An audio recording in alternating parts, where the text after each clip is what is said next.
Hi, it's the early hours of the 5th of March 2020, and I just want to talk a bit about the biggest news story in the world right now, which of course is coronavirus, the COVID-19 outbreak, whatever terminology you want to use. I believe COVID-19 is the official World Health Organization terminology. But I want to talk about why I personally don't feel that concerned about it in terms of just myself and the general situation. And I don't want to be misunderstood with this. In no way do I underestimate the potential that any pandemic has. And I find it incredible the World Health Organization still isn't calling it a pandemic, even though it's an emergency situation in several countries now in Iran, South Korea, Italy, certainly in China. Although the number of new cases has de-escalated in China. But and in the UK, the latest figure is it's now 90th infected, which is kind of tripled actually by the from the toll a few days ago. So it's going up. Um, to me, one simple word matters, and that's context. Context. Um, the world has 7,768,000,000 people at the last update. There's a if you go online, Worldometer sort of does this update country by country. It does day-to-day deaths, day-to-day births. There's a lot more people are born every day around the world than die. And if you look at the numbers who have died from this outbreak, it currently stands at about 3,300, of which about 3,000 are in China. Now, for a pandemic, that is a very low amount. You know, when you consider that between 50 and 100 million people died in the Spanish flu. The Spanish flu is being quoted a lot, but that's not. Um, I don't think it's bad to do that because I think it is important that people consider things in context. Of course, the danger is, um, I think where there would be a risk with this thing is if it really, really hits developing countries which have they don't have such advanced healthcare systems. Some sub-Saharan African countries, for example, then I think we'll see the death toll really go up.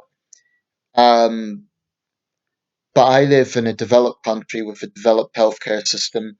Personally, I'm using common sense sort of things that are just generally out there. I'm washing my hands more than usual.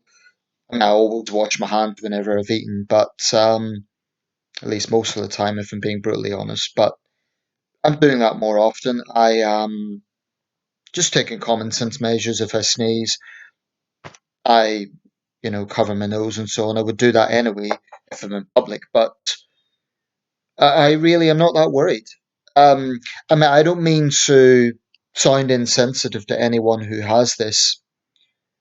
I mean, it's right that it's taken seriously, but we have to remember that more people die from seasonal flu. And I don't criticize emergency measures being taken, or rather, let me rephrase that. I don't criticize the government for prioritizing this because if it does escalate, then they need to be prepared.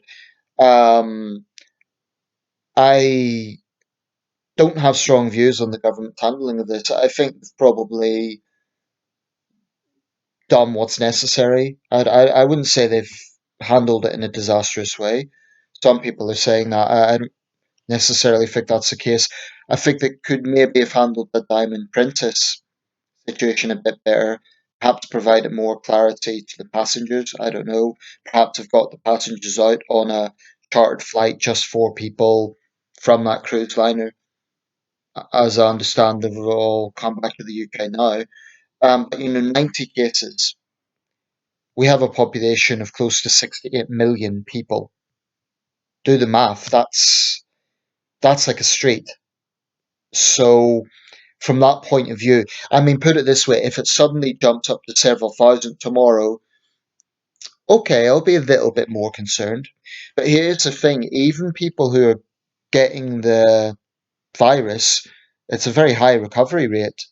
Um, I mean, of the roughly 100,000 cases around the world, the vast majority have recovered.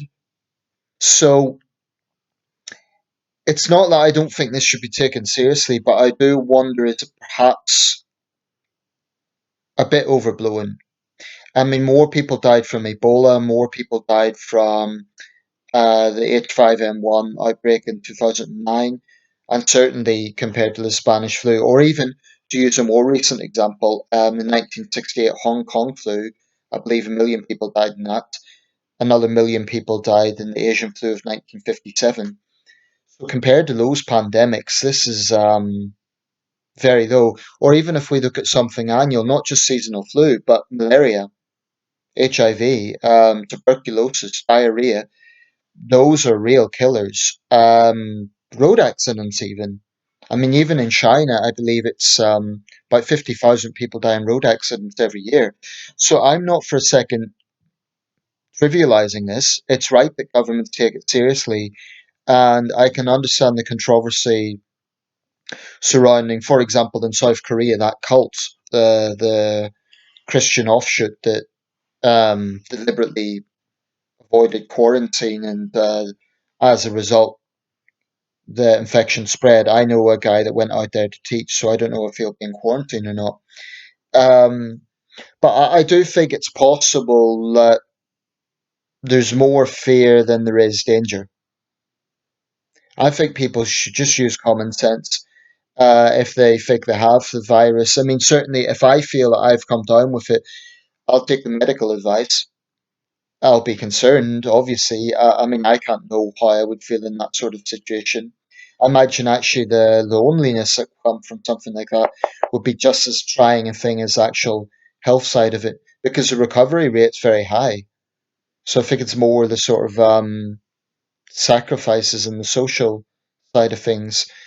Um, but 3,000 deaths in over a month worldwide, honestly, I think that is and to me, it's just not something I particularly worry about.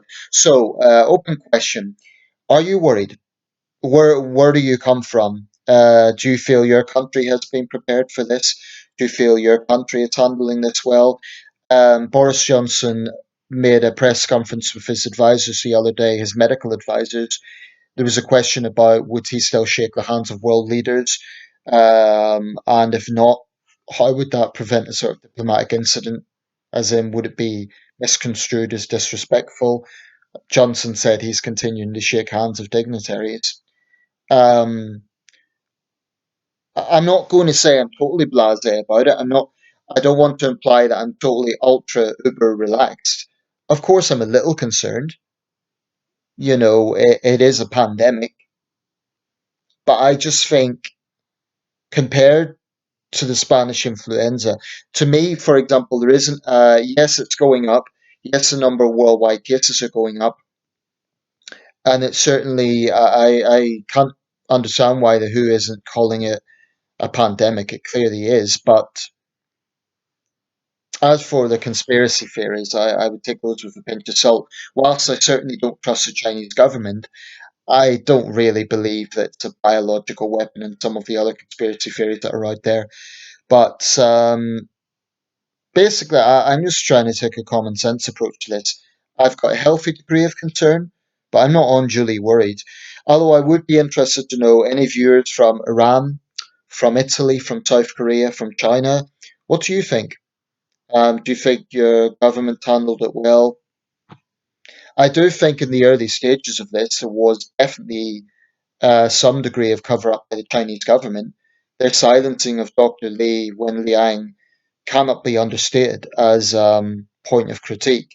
I mean, sure, they're handling it well now, but I do think that's a legitimate criticism that Chinese totalitarianism is directly related to the spread of this, in my opinion. And I'm not the only one that thinks that. Regardless, at least in China, it's somewhat getting under control now, although the economic effects of this may, not be fully materialized yet. Ironically, one good thing's come out of this that pollution has actually reduced in China significantly because fewer people are going to work, fewer cars on the roads. That's a good thing. It's a little bit like when the Great Plague struck London in 1665, 1666. That was actually wiped out by the Great Fire of 1666. So sometimes you get some good comes out of some bad. I have huge sympathy for anyone who's been affected by this, but I just think it's important to put it in context. Like I say, if things really, really escalate, say for example tomorrow we currently have 90 cases. Say for example tomorrow it's announced that there could be 10,000 cases, then I'll start getting a little bit concerned. But I'd actually be more concerned about social implications and maybe an economic fallout than especially post Brexit, because things are fragile enough as they are in terms of Brexit trade deals. I'd actually be more concerned about that side of things than the health side of things, because I just don't see the toll being anything like the Spanish flu. Although the government, as I understand, is making contingency plans for 500,000 excess deaths, which is a staggering number. I don't know how many people die in the UK every year. I believe that's the total death toll is about 500,000 every year, but don't quote me on that. Could be this. So the contingency plans for 500,000 excess deaths is definitely the worst case scenario. But personally, I just don't feel like I'm interested in it. I'm observing developments. I've got some degree of concern, but put it this way: let's say 10 is I'm absolutely petrified, and 0 is I'm totally relaxed, totally chill, totally blasé. I'm around a 4, maybe a 5. Like I've got a cautious, healthy degree of concern, but not. I'm really not that scared. So, what do you think? And where are you in the world? Let me know your thoughts.